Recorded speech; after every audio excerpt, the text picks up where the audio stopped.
All righty, everybody. Welcome. This is the Monday Mailbag. I told you we'd be doing some more of these live streaming type interactive things, and that's what we are here to do. So today, I'm going to be answering some of the questions, comments, whatever that you guys have sent me, and I think we've got some interesting stuff to talk about here. And I think it's some good stuff. Now, don't forget, you can email me, dirt@popculturenetwork.com. You can tweet to me, PCN, at PCN_dirt. Facebook, PCN Dirt. I'm on VK, because why not? Because people in Russia might want to talk about this stuff too. So why not? So I got my VK ID on there as well. I haven't figured out how to actually make a handle, an alias for VK. But if I can figure out how to do VK, then great, we'll get that going. So, some questions, some comments, some stuff going on today that you guys want to talk about. DC films, She-Ra, Tron, and WWE. Those are the things that we have on the docket, but we also have the chat open. So if you want to hop onto YouTube, hop in the chat and lay out some questions there, whatever, we can get to that as well. But for now, let's look at some of the stuff we have in the mailbag. And the first one's a doozy. All right, so why can't girls have She-Ra and boys have He-Man and just leave it alone?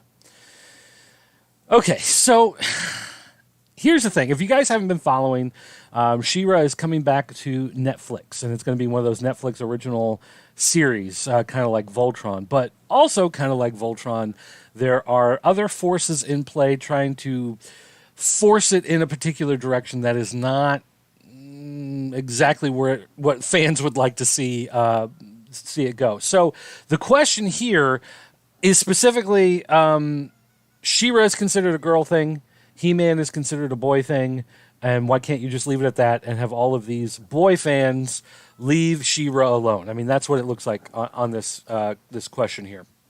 And the problem is, it's not about making it a boys versus girls thing. That's what the makers of the show, it seems like, are actually trying to do.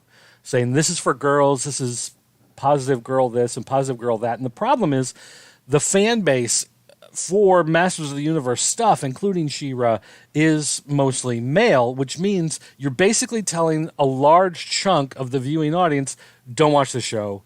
We don't want you to watch this. Go away. This is for somebody else, which is kind of a slap in the face because a lot of those people are the ones that have been fighting to keep the franchise alive all these years. Now, I know if you go back, you look at the history of She-Ra, a lot of people try to point out, like, She-Ra started as a way to make girls' toys sell, kind of mixing Masters of the Universe, which was a huge phenomenon, with Barbie at the time and sell it to girls. But the thing was, while they did that with a lot of the female characters, you still had characters like Hordak and his minions, and the stuff from Masters of the Universe was crossing over. And when they made the cartoon, it really was more of an extension of the He-Man and the Masters of the Universe cartoon as opposed to a separate thing for girls. And so the toys, yes, they made She-Ra figures that were made to sell to girls, but the overall existence of the line of the property has been not necessarily that this is for boys, this is for girls, but just kind of you had a main female lead, and then the rest of it was pretty much open. Why is the cat freaking out? Now that I'm live, the cat is freaking out. That is great. All right, so nonetheless, the problem with a lot of this is that, again, going back to the idea that the people behind the new She-Ra show have been going out of their way to alienate a large part of the Masters of the Universe fan base. Now, personally, I don't really care. I like the original 5.5 figures. That's what I grew up with. That's what I collect. That's what I still enjoy having around. So I wasn't really planning on watching the show anyway.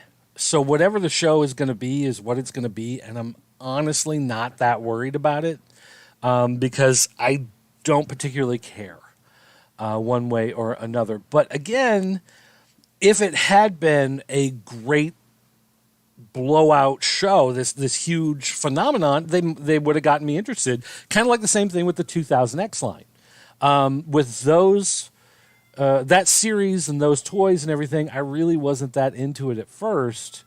But then after a couple episodes, and it was like, oh, this huge thing, like you have to watch it. This thing's good.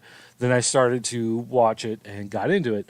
So it's kind of that same thing for me, along with this, where I was planning on not necessarily being huge into the show to begin with, but now that they come out and they're like, oh, well, we don't even want you watching anyway because you have cooties and whatever. It's like, okay, grow up.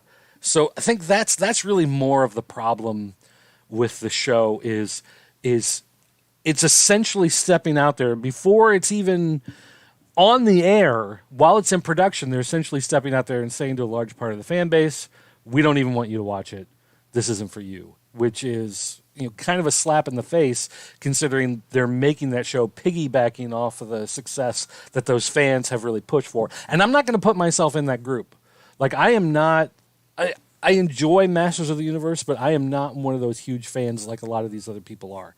I never got into classics the way a lot of other people did. I never really liked them. I always liked the 5.5 or 5.5 more.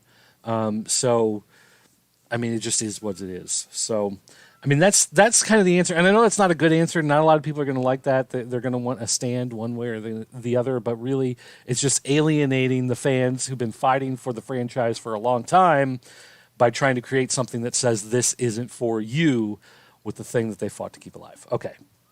So that's the key to that. And Cat is playing with my light. Great. Okay. Next miserable topic here.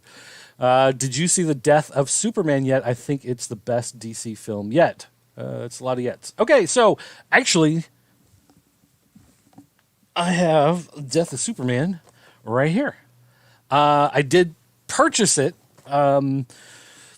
because of comments like this. I saw some reviews of it that said it's really good. I for the longest time when these came out, I bought these. I mean, first they were releasing these films and they came with the Infinite Heroes figure installed in the box. Now they just come with these little statue things. But for a long time, I was buying all of these, and they were never perfect, but they were okay.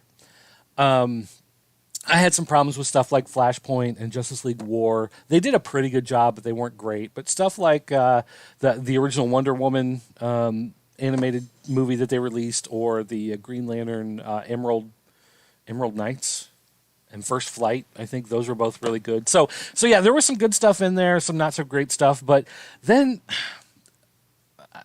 some of the stuff, Justice League versus Teen Titans, I really didn't care for a whole lot. Batman Bad Blood was, I think, one of the worst things I saw in a long time. Totally hated that one.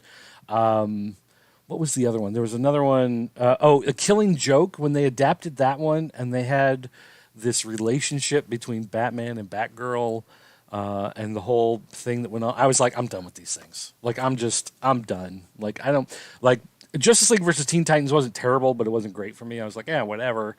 But then those other two, Bad Blood and the other Killing Joke, were just so terrible. So I just couldn't get into it. So, of course, Death of Superman, when I heard they were doing this, it's like they already did this. They did Superman Doomsday several years ago, and it was one of those that, again, it was very different, had the basic beats leading up to the event, but it left a lot of it behind.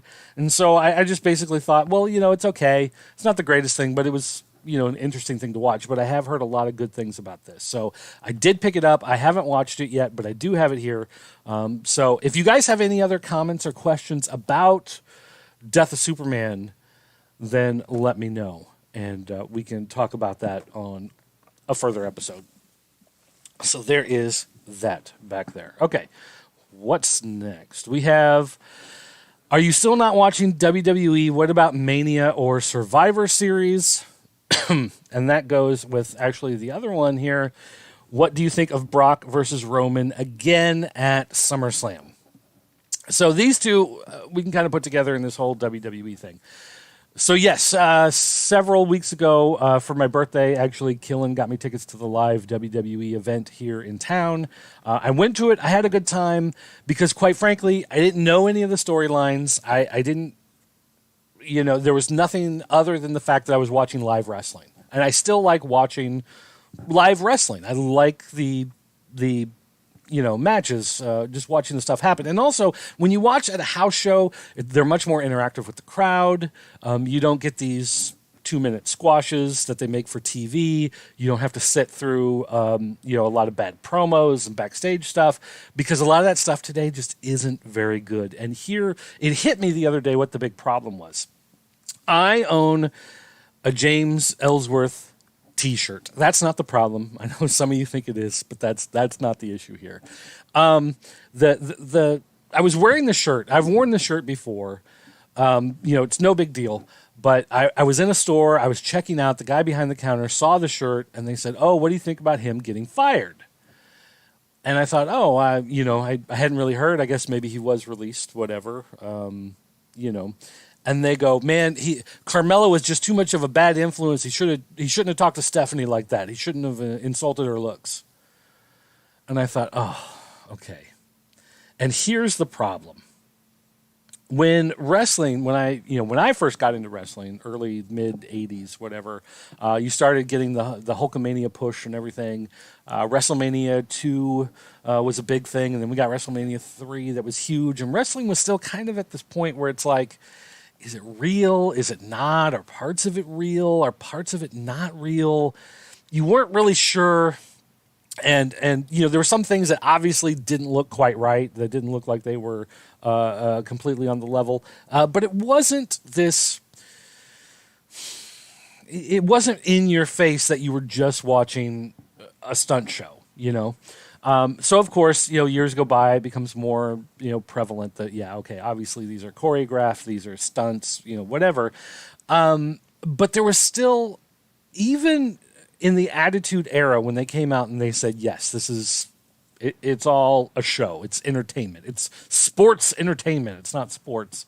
Even then, you had a lot of guys who did a lot of crazy stunts. And again, there was this sense that you weren't 100% sure what was on the level and what wasn't. And there were even some guys who were willing to go out there, and ECW, of course, played a big part of this, and it carried over into all the other brands. But there was even this sense that some guys were willing to do crazy stuff that actually did put their life on the line, that actually did put them in a place where they could get some real harm to them. And so you were watching guys really performing at their peak, because if they did it wrong, they were looking at a huge problem. Whereas now, what you see is very safe in the ring. There's not a lot of innovation. There's not a lot of stuff going on. It's very much this WWE, what they call the TV style, the WWE style of wrestling. That is quite different. If you watch a match today and watch a match from even 10 years ago, 15, 20 years ago, it's going to look very different. It really does if you pay attention to it. And that's not the problem of HD, and it's not the problem of some of these other things. It's the problem that back then, in those days, when you had real competition between them, the business was as much a part of the story as the stories you were watching unfold. So a guy would come in to become champion, and he was a great performer. He would become the world champion. He'd be the face of the company. He'd be the guy selling toys. He'd be the guy going out and doing the talk shows and everything, because he was the best at what he did, or at least one of the very best at what he does. So those guys going out there performing, being the best at performing, they were then becoming the best by becoming champion. And the storylines and stuff, they were there. You kind of went along with it, even though they may not have been the best things. You went along with it because of the understanding that they were moving the players around, the wrestlers, the actors, however you wish to think of them. They were moving them around to get them into the right spot to do the big things they needed to do with them. So they do a little storyline with these guys over here, and it was just kind of a placeholder until the big storyline wrapped up, and then they could move this other guy up into the mix and do something exciting with him. That's what wrestling was. That business side of it was a big part of what made it so interesting to watch. Now, gone. All of that's gone. Guy becomes the champion just because.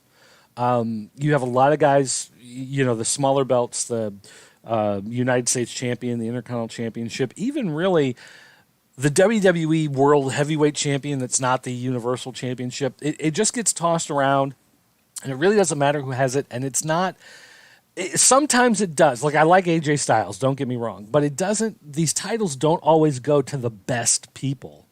They're going just to do some sort of crazy storyline. They're not trying to elevate someone who's in the middle of the pack to kind of show them off to eventually move them up. It's just thought of, here's this middle storyline, and we're filling time because we've got 3 hours of TV and 2 hours of TV and then a pay-per-view and then, whatever stuff that we're doing. So the problem is it's really focused more now on the actual storylines, and the storylines just aren't good enough. So when I was in the store and I was talking to the guy and he was like, Ellsworth shouldn't have talked to him like that. He's looking at wrestling like a regular TV show, which is honestly what Vince McMahon has been wanting all along. We make movies, pal, that type of thing. Vince wants to create entertainment as shows. He wants to create Game of Thrones, but with wrestling. But the writing just isn't good enough, and the way they're manipulating the characters isn't exciting enough, and the stuff they're doing with the characters just isn't compelling enough. So when the guy is in there and he's like, he hung around with Carmella too much, and he shouldn't have talked back to Stephanie like that. It's like, that's not an interesting enough storyline for me to care about the characters anymore. The idea that Ellsworth was this nobody who came in as a joke and it kind of got over for a while, and so he was on the show, that's why I got the shirt, because it's like this guy, the business side of it, was pushing a change in the narrative on the public side. And that was interesting. Those types of things really don't happen that much anymore. I mean, if someone gets injured or, they kill a hooker, or someone, they get caught with a bag full of meth or something, then yeah, okay, that changes the public image that we see. But for the most part, the stories just aren't good enough to be that type of TV show. And so I've tried watching a lot of other stuff. Ring of Honor, of course, is always on. Impact is always on. Major League Wrestling on beIN Sports. And I've tried all of those, and they do okay to a certain degree. But, WWE really has a monopoly on some of the best talent. Some of the guys like the Briscoes, of course, are really good with what they do, and they do cause some real-life issues that push other stuff around. But the problem is those things that happen in the business happen with this small fed and this small fed and whatever. They don't necessarily always... They're not contracted to these big players, so they're not only on those shows, so the changes aren't always reflected. So yeah, it's just not compelling like it used to be. Would competition really bring that back? If there was really like a main competitor, if TNA was able to really rally the troops, I don't know. Because the landscape of wrestling has changed so much, and WWE, the way that they've branded themselves and turned what their product is into primarily being this TV thing, as opposed to this live thing that you're watching on TV. It really has become more of this like TV show as opposed to this event that's being televised. That it really, I don't know. It's going to take another big shift. There's going to have to be some sort of monumental shift in the way they do business or the TV landscape or something in order to create that change. I don't know what it's going to be. It's going to have to be something top to bottom, a big deal. I mean, maybe Vince passes away and, finally there's some real change that's allowed to happen. But even then, I don't see Stephanie as the story writer that's going to make it happen. So first, that answers this one. Are you still not watching WWE? No, I'm not. What about Mania or Survivor Series? A lot of those big ones I'll still want to watch. I've got a friend, Kevin. He has a WWE network. A lot of times for the pay-per-views, I will go over to his house, watch with him. Sometimes I don't. It just is what it is as someone's knocking on the front door and the dog is barking. Thanks, Curly. So yeah, the big shows, Mania, Survivor Series, Royal Rumble, I'll probably always watch SummerSlam. I've never really been as big a fan of SummerSlam, to be honest with you. What do I think of Brock and Roman again? If this was really, if this was years ago, Roman would have been seen as the failure to generate the interest. WWE would not have. I don't think they would have just fired him, gotten rid of him. Although it did happen to a lot of guys who are extremely talented. They get picked up by another group and they're allowed to, turn into a different character. But I think the real issue with Brock versus Roman is that Roman needs to be something else than what he is. And they've kind of toyed with making him heel a little bit here and there, but they never really push for it. And even then, I think it's got to be something completely different, just completely change into a new type of character. And I don't know what that is, but it's not the big dog or whatever it is he's calling himself nowadays. The fact that they're doing it again to push him down, we know that Brock is on his way out of the company. Roman is the guy that they've been trying for years to make the new John Cena, who is the new Hulk Hogan, who is the new, whatever. Can they reignite the character at this point? I don't know. They really need to take him off TV for like 9 months. And then when he comes back, he should be something completely different. And then this is the last one. Why Tron? I mean, really, Tron? This is what this person asked. You had a chance to ask me anything, and this is what you ask. Why Tron? Why Tron? Because it's the greatest movie in the history of mankind. What more do you need? Had the best special effects ever. It's about computers and video games, which is cool. It had frisbees that made people blow up and destroyed them. It had tanks and light cycles. What more do you want, people? I mean, seriously, what more do you want? It's the greatest thing in the history of mankind. That's my story, at least, and I'm sticking to it. All right, guys, that's going to do it for this episode of the Mailbag. Don't forget, you can always send me tweets. You can send me emails. You can find me, leave comments on YouTube. Find me on Facebook, on VK if you want to go on to VK. I'm on things like Snapchat and Instagram. I don't really check them that often. I'm on Musical.ly because that's a thing now, so I have an account. I don't really use it, but, if you want to find me on there and leave a question or a comment or whatever, do it. Let's go for it. And I'll see you again next Monday on another episode of the Mailbag.